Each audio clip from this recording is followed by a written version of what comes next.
18वीं सदी में जब मुगलों की सत्ता सिमट रही थी, तब भारत के मानचित्र पर एक ताकतवर सत्ता उभर रही थी।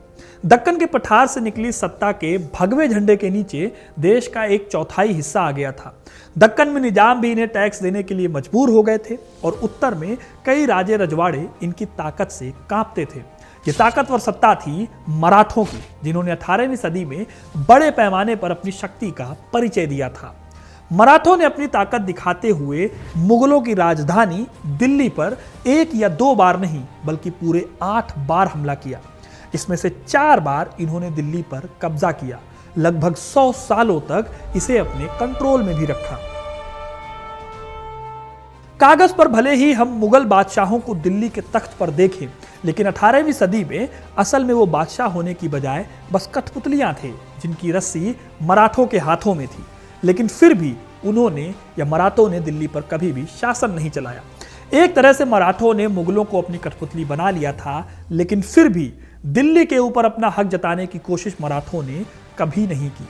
अब ये बड़ी दिलचस्प बात है, क्योंकि भारत में जितने भी बड़े एम्पायर हुए, उन सब की कोशिश रही कि दिल्ली उनकी हो जाए, लेकिन मराठों में ऐसी चाह नहीं थी।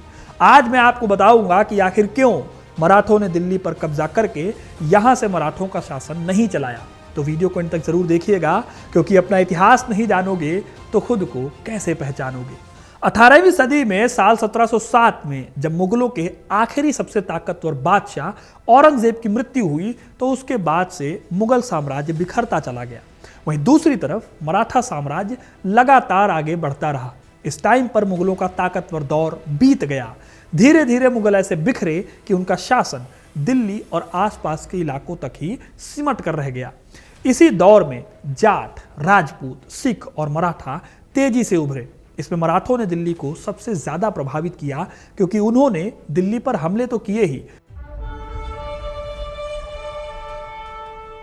साथ ही मुगल बादशाहों को भी उन्होंने अपने हाथों की कठपुतली बनाकर छोड़ दिया।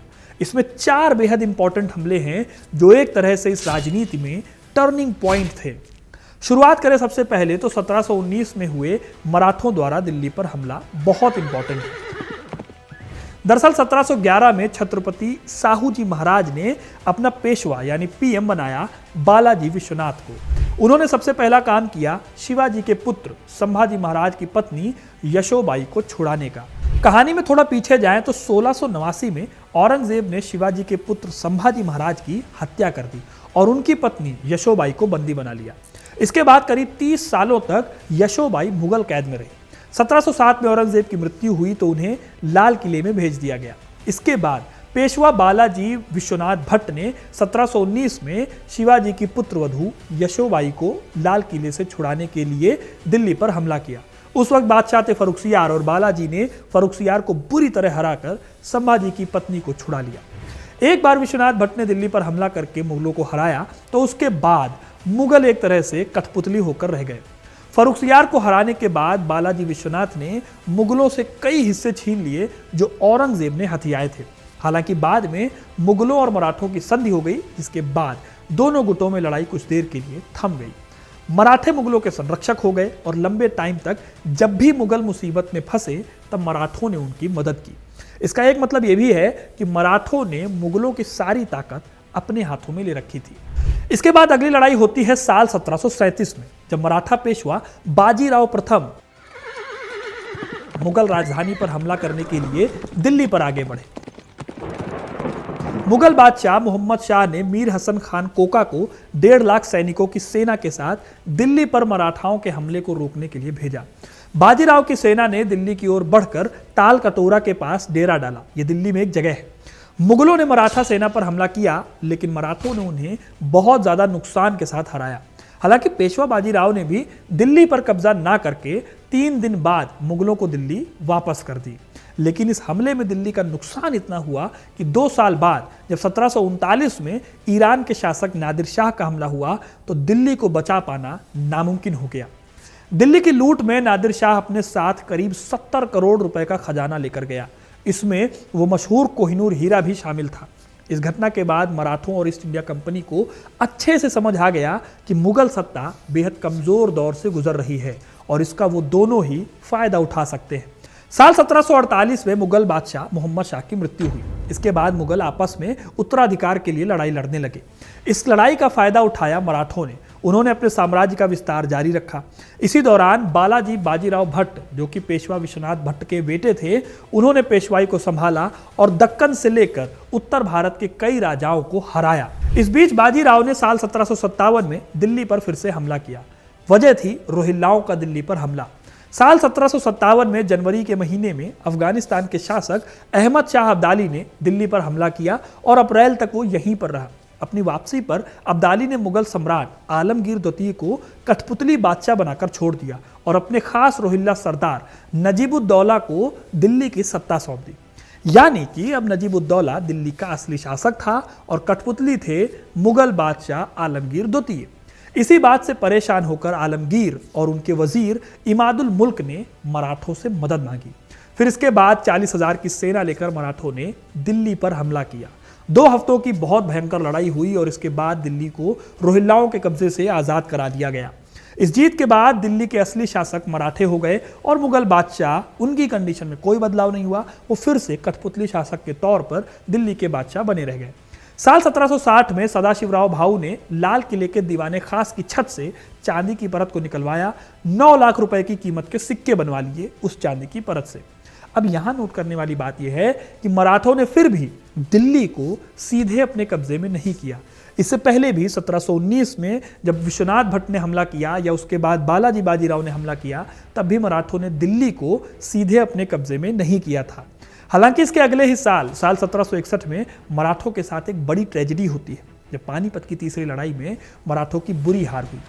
अहमद शाह अब्दाली के हाथों इस लड़ाई में मराठों के बेहद इंपॉर्टेंट सरदारों की मौत हुई। इसमें सदाशिवराव भाऊ भी शामिल थे। इस पूरी कहानी पर मैंने डिटेल में वीडियो बनाया है, आप इस लिंक पर क्लिक करके इसे देख सकते हैं। खैर, अभी आपको ये याद रखना जरूरी है कि पानीपत की लड़ाई के बाद मराठा कमजोर पड़े, लेकिन 1761 में पेशवा माधवराव के नेतृत्व में दोबारा मराठों ने अपनी ताकत को एक किया और 1771 आते आते उन्होंने महादजी सिंधिया जैसे महान मराठा सरदार की मदद से दिल्ली पर फिर से कब्जा कर लिया। आगे चलकर 1788 में रोहिल्ला सरदार गुलाम कादिर ने मुगल शासक शाह आलम को बंधक बना लिया। शाह आलम ने भागकर महादजी शिंदे से मदद मांगी। शिंदे ने गुलाम कादिर को हराया और उन्हें मौत की सजा दी। शाह आलम की रक्षा करने के चलते महादजी शिंदे को नैब ए मुनैब की उपाधि मिली। इस तरह साल 1771 से 1788 में महादजी शिंदे के नेतृत्व में दिल्ली पर मराठों ने कब्जा कर लिया और दिल्ली को जीत लिया।